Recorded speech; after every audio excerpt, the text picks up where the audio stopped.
Hey guys, I hope you're all doing good today. So in today's video, I'm going to be sharing with you the way I apply my foundation, how I do contour, how I do the baking method, and all that stuff. It's not going to be an eye makeup tutorial or anything like that, but I haven't done a video like this in a long time, so I decided doing an updated one would be a good idea just to show you, just because I use different products and I use different brushes and all that stuff. So if you're interested in seeing that, then just keep watching. I wanted to show you from the very beginning, so I'm going to start off using my MAC Oil Control Lotion. This is the first thing that I use to kind of moisturize my skin, but it does help with the oiliness that I have going on lately. And then I'm going to do my priming, so I'm going to be applying my MAC Prep and Prime. I've been loving these two as a combo because it helps with my oily skin as well as any dry patches that I have. Next up is my YSL foundation, and this one is the Touche Éclat Lip Tint. I have been loving this foundation. It has worked for me whenever I had dry skin, and even though I still have a little bit of dryness, I mainly have oiliness just because it's getting warm out. So I mean, that was expected. I knew that was gonna happen.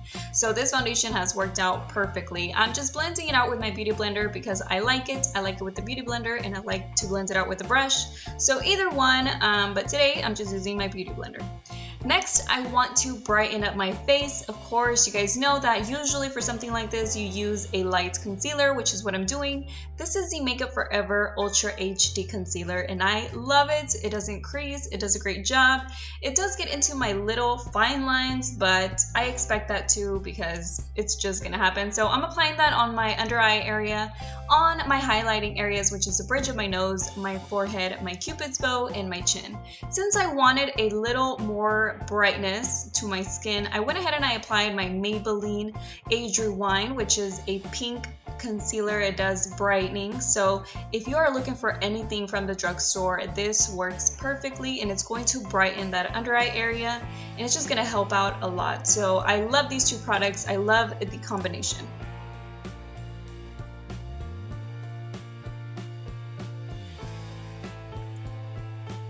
So now that I have the brightness going on, I need to warm it up a little bit. So I'm using my Mimi contour stick, and later on I will apply my bronzer, but for now I'm doing cream contour, and I'm blending it out with my beauty blender just because I feel like it's the best way for me to blend it out. It does a good job. I also like to use this with a brush, but like I said, today I'm just using my beauty blender for everything, and I love it. So you can use a contour stick, you can use a powder.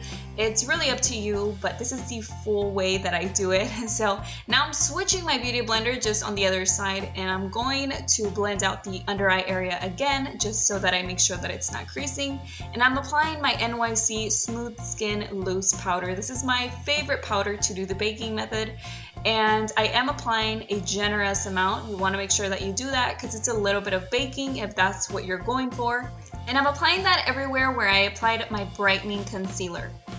Next, I'm going to set my foundation on the other spots, and I'm using my MAC Studio Fix powder, and it is a very full coverage powder, and I'm just applying that on the areas that I don't have any loose powder. Since I'm doing the full how I contour look, I'm going to also apply a powder on top of the cream contour, and I'm using my Lorac Contour Kit, and I'm using the light color because the other ones are pretty dark. So I'm going to go ahead and just blend that out. I'm using my Real Techniques contour brush. I'm gonna clean the bottom part because I want to make sure that it looks nice and neat and clean. So I'm using my NYC Smooth Skin Powder. It's the same one that I use to highlight or to set my highlighting areas. And I'm using the flat side of the Real Techniques sponge. I love this sponge for that. It just works perfectly. I'm gonna leave the powder on there for a few minutes. I would say about 10 as I do my eye makeup look. So there you go, it's done and it's ready to remove. So I'm gonna go ahead and take that off with my e.l.f. stipple brush. And what I also like about the baking method is that it catches any fallout on the powder, and once you take it off, the fallout is gone if you have any. In this case, I didn't, but if you do, this helps a lot. And I'm also gonna remove the bottom part just because it's ready to remove. Then I'm gonna use my powder brush. I'm not going to apply any more powder, but I'm going to use the brush just to kind of blend it out a little bit more. Next up is highlight, and I'm using Makeup Revolution Radiant Lights. This is one of my favorite highlights, and like I said, it's called Radiant Lights, and this is such an affordable highlighter. If you're looking for one, definitely go to Ulta because that's where they have this brand. But I'm applying that on the highest points of my cheeks, on my bridge of my nose, and also on my Cupid's bow, so that way I can bring some brightness. Next is my matte blush, and this is one of my favorites. It's called Nude, and I'm applying it with a big powder brush. This is by Sephora, and it is a powder brush, but if you apply it with a very thin one or a very narrow brush, I feel like it packs on too much color. So using a bigger brush with this product in particular, since it's very pigmented, it helps blend it out as you're applying it.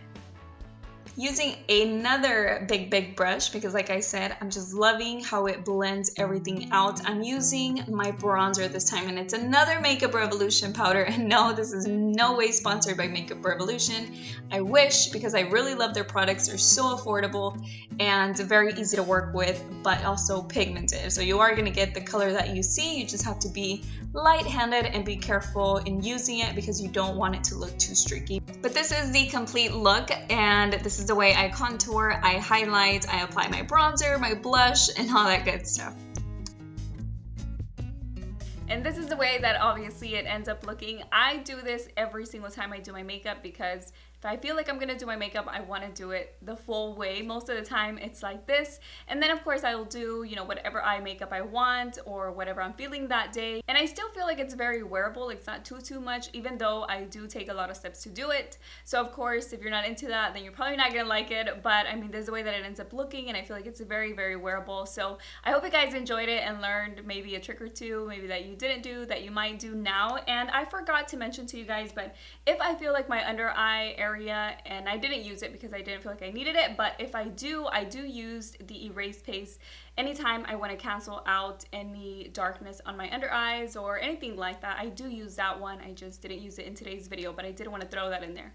But that is it for today's video. I hope you guys enjoyed it. Don't forget to subscribe if you like what you see here on Beauty News, and I will see you all in my next one. Bye.